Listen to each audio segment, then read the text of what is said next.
Hello guys, so for today tuturo ko sa inyo kung paano nga ba patagalin ang battery life ng inyong cellphone. So I will be sharing 3 ways. Una, double check the brightness of your cellphone. So malaki ang pag-consume ng brightness of our screen.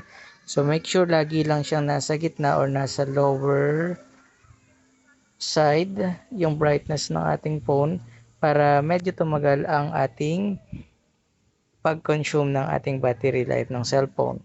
Second way is to check the application running on our background.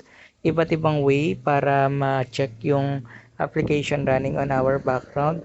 Pwedeng we can scroll it on the right side or on the left side, or whether you can slide the down portion of your cell phone like this, and then lalabas lahat ng application na nagra-run. Pwede nyong i-delete yan or i-remove like by sweeping it like that. And then the third way, in order for us to increase the battery life of our cell phone, is to go to our settings and then look for the battery. And then here we have 4 hours and 23 minutes remaining for our 39% battery. Now we can click this power saving mode.